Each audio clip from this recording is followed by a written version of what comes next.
안녕하십니까. 저는 미션 슬로베니아 팀 5번 이세인이라고 합니다. 먼저 미션 슬로베니아를 위해 후원해 주시고 기도와 사랑으로 함께 해주신 성도 여러분께 진심으로 감사드립니다. 여러분의 기도와 관심이 있었기에 이번 선교를 잘 마칠 수 있었다는 생각이 듭니다. 일단 저의 고백을 하자면 저는 하나님이란 분에 대해 아예 몰랐던 사람이었습니다. 하나님을 역하고 다니던 사람이었습니다. 하지만 그런 인생을 살다 한 자매가 서림교회에 대해 이야기를 해주어 다니게 되었는데, 이 서림교회에서 사랑을 알게 되고 하나님을 알게 되었습니다. 이런 제가 항상 듣던 말은 선교는 진짜 한 번은 꼭 가봐라 라는 말이었습니다. 그래서 선교를 신청하기 전에 저는 쉽게 확신이 생기지 않았습니다. 그러던 중 기도를 하였는데 그 가운데에서 하나님께서는 이런 질문을 하셨습니다. 너는 나를 기쁘게 하고 있니?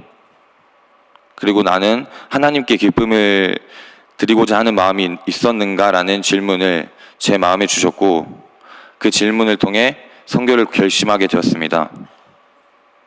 하나님을 기쁘게 하려는 마음 가운데 선교지로 도착하고 나서 바로 든 생각은 저를 처참하게 드러내는 마음이었습니다.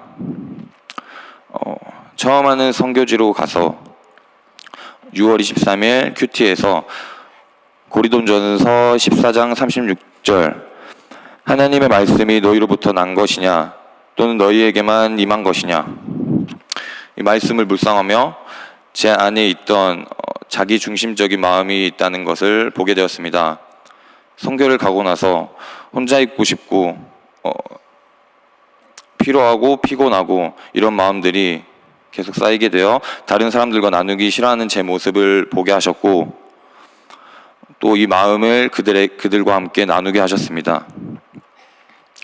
이런 애매한 마음을 가지고 그 다음 날에 있는 24일 집시마을 사역에서는 마음이 아예 달라지게 만든 아이들이 있었습니다.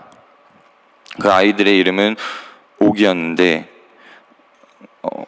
그런 아이들이 저희들에게 아무런 경계 없이 저희에게 달려와 안기는 모습을 보며 전날 제 모습과는 너무 대조되는 아이들의 순수한 모습을 보며 하나님께서 이 작은 영혼들도 하나님께서는 얼마나 사랑하시는지를 조금이나마 깨닫게 되었습니다. 여기서 들었던 마음은 더 사랑해줘야지 하는 마음으로 다음 날에 또 있는 집시마을로 가서 사역을 마치고 기도회를 하는데 두 명의 아이에게 기도를 해주었습니다. 클라라라는 아이와 메시라는 변명을 가진 아이를 위해 손을 얹고 기도하는데, 집시마을 어르신분께서 제 어깨에 손을 얹고 기도해 주시고 끝나서 하는 말이 감사하다는 거였습니다. 그 순간 이곳에는 하나님을 알고 전심으로 기도하고 있고 기도하는 사람들이 얼마나 필요한지를 깊이 느끼게 되었습니다. 이들을 아는 사람들은 매우 적습니다. 이들한테는 저희들의 기도가 내가 생각한 것보다 엄청 크구나 였습니다. 그 마음을 가지고 또 26일 종교개혁지를 방문했을 때는 그곳 가운데 있는 예전 교회들이 유흥시설로 바뀌어 가고 있는 모습을 보며 큰 충격을 받았습니다. 이 모습들이 저희 한국에도 있는 모습과 비슷하다는 생각이 들었습니다. 그래서 더욱더 열방을 향한 기도가 필요하고 지금의 믿음을 당연하게 여기지 말고 더욱 깨어 기도해야 한다는 마음을 품게 되었습니다. 28일 현지 교회에 방문해 다양한 나라의 사람들이 함께 하나님을 예배하는 모습을 보며 하나님께서 지금도 온 열방 가운데 살아 역사하고 계심을 느꼈습니다. 또한 언어의 한계를 경험하며 열방을 사랑하려면 언어라는 벽을 깨야 하는구나, 그들의 언어로 들어가야 하는구나 라는 걸 많이 느꼈습니다. 이후 다른 나라를 오가며 사역하는 가운데 태권도복만 갖고 있어도 많은 사람들이 한국에 관심을 보이는 모습을 보고 하나님께서는 한국을 통해서 일하고 계신다는 생각이 들었습니다. 하지만 선교사님은 그들에게는 사랑은 있지만 하나님이 없다고 하셨습니다. 하나님을 알지 못하는 사람들이 많다는 사실이 가장 마음이 아팠고, 이들이 하나님의 사랑을 알게 된다면 얼마나 큰 기쁨을 누리게 될까 하는 마음이 들었습니다. 이번 선교를 통해 하나님께서는 제 안에 교만을 깨트리시고 한 영혼의 소중함을 다시 가르쳐 주셨습니다.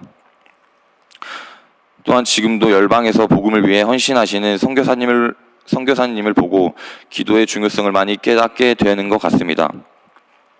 선교사님의 가정을 보면서 그들 안에서 사랑이 흘러넘치는 걸 느꼈습니다. 그 사랑을 보고 저는 이 말이 떠올랐는데요. 기도하는 부모 이기는 자녀 없다라는 말이 떠올랐습니다. 저도 그들을 보면서 그런 부모가 되어야겠다는 생각을 했습니다. 어떤 일이든 기도로 무장해야 되겠구나. 또한 사역자들을 보면서 저 역시 한 생명을 사랑하고 품는 사람이 되어야겠다고 다짐을 하게 되었습니다. 앞으로도 하나님께서 사랑하시는 영혼들을 위해 기도하며 하나님께 기쁨이 되는 삶을 살아가겠습니다. 감사합니다.